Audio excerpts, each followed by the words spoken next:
A lie is still a lie, even if millions believes the lie.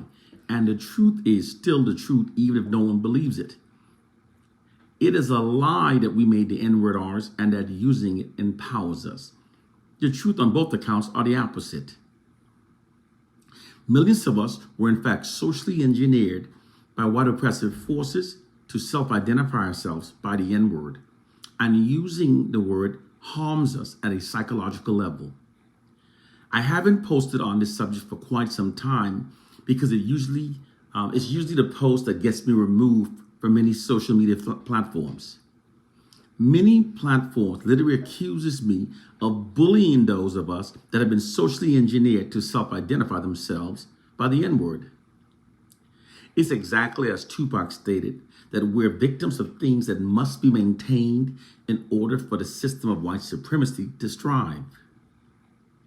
But nonetheless, those of us who know the truth must teach. African proverb. Let's start by reviewing the facts.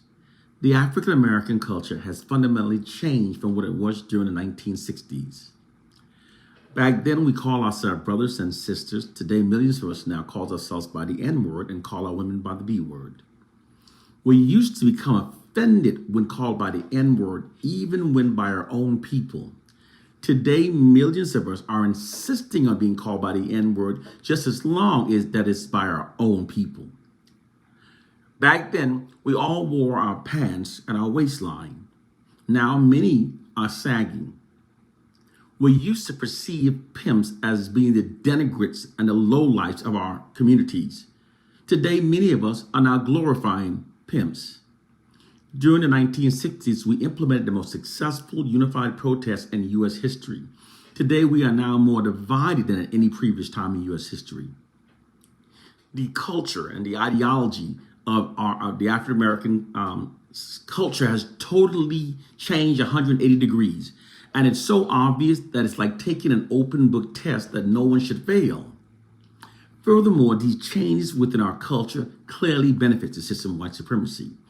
It's always by deliberate design whenever the culture of the oppressed changes in ways benefiting their oppressors.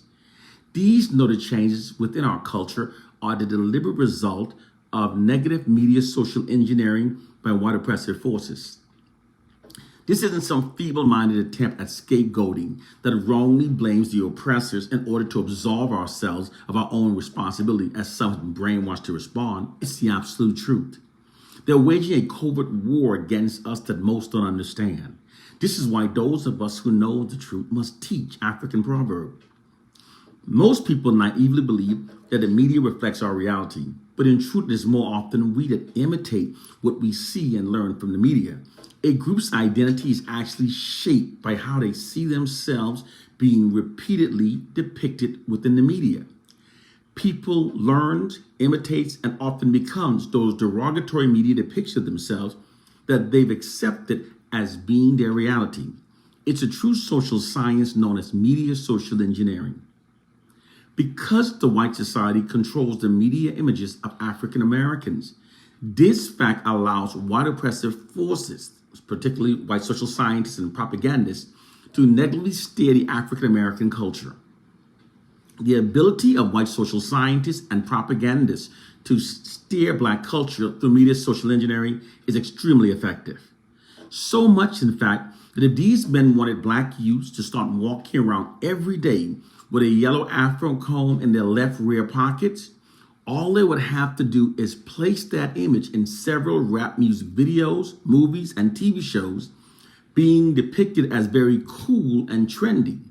In doing so, many of our youths will then see the image, imitate it, adopt the image, and then insist that they made it, it's their own image, that they made it themselves. All those, in fact, not theirs. It was secretly created by white media social engineering, by white social scientists and white propagandists. Because we African Americans were stripped of our true identity and culture during the enslavement of our ancestors, we are therefore more susceptible to negative media social engineering. When these white social scientists create trends and customs for Black youths to imitate, They deliberately create those that gets our black youths acting and dressing as caricatures that reinforces resentment and anti-black prejudicial perceptions. Moreover, those images that reinforces many negative and racist stereotypes about black people. Many black youths become those caricatures of themselves that have accepted as being their reality. Case, point, and proof. Black sagging is a result of negative media social engineering. Many insist that sagging started with slavery. This is totally untrue. If the style had started with slavery, it had been prevalent throughout the many years following slavery. It was not. The style didn't exist on a national scale until the early 1990s. Furthermore, if slaves were sagging, this would severely reduce their ability to work, to pick cottons, because a slave couldn't pick much cotton while holding up his pants. So when you critically think and observe all facts as they truly were, it becomes clear that sagging did not begin with slavery. The sagging phenomenon is not the result of the prison industry, where most prisons have a heavily enforced dress code requiring prisoners to wear Velcro belts. Furthermore, if men engage in homosexual behaviors while incarcerated, most don't return back to their communities flaunting that fact in front of their families.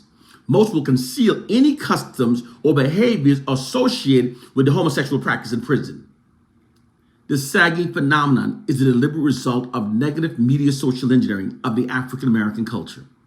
The sagging style was placed in movies and music videos being depicted as cool and trendy, and then millions of black youths merely imitated the style, thus making it their own. It was also through media social engineering that millions of African Americans were originally socially engineered to self-identify by the N-word. The true reason why millions of African Americans now self-identify themselves by the N-word is actually a testament of the immense power of negative white media social engineering. Although the N-word programming is now being perpetually deployed through the white-controlled hip-hop industry, it was originally indoctrinated into the African American culture many decades ago through black exploitation films, beginning during the late 60s and continued throughout the 1970s. It was that era's black exploitation films that first socially engineered millions of African Americans to self-identify ourselves on a national scale, to self-identify ourselves as by the N-word, to believe that it's cool and trendy and a term of an endearment to call ourselves by the N-word. The hip-hop industry merely reinforces the earlier programming started by the black exploitation films. Those black exploitation films were well received by many African American audiences because they provided them with a cinematic black heroes on the silver screen and a portrayal unseen in most Hollywood pictures prior to that time. Therefore, African Americans flocked to the theater in droves to see themselves being represented as heroes on the big screen. Many black audiences believing that those fictional movie characters were true, accurate representation of our group as a collective began imitating what they saw on the screen. This included self-identifying themselves by the N-word. Through this system, millions of black people were socially engineered to perceive themselves by the N-word. They did this because words do have power. Words cast spells over our subconscious minds. We function based upon the words we self-identify as. This is why women that call themselves by the B word often become stubbornly unreasonable. It's why men that call themselves thugs are more likely to engage in a fight than to avoid one. When we repeatedly call ourselves by the N word, this psychologically conditions us to perceive ourselves through a false inherent subordinate identity that aids the white society in maintaining its social dominance over us. More specifically, repeatedly calling ourselves by the N-word psychologically assigns us to a subordinate status within the white dominant society. To keep us functioning under this spell, every couple of decades, they create new N-words that they spread into our communities. But those words don't change the spell cast from the original one because the subconscious mind doesn't see the different spelling. Brothers and sisters, it's time to wake up to understand the war being waged against us. Our enemies are playing chess, and our people aren't even playing checkers. Our people are playing hopscotch. Damn it, it's time to wake up and learn the truth. One love and peace.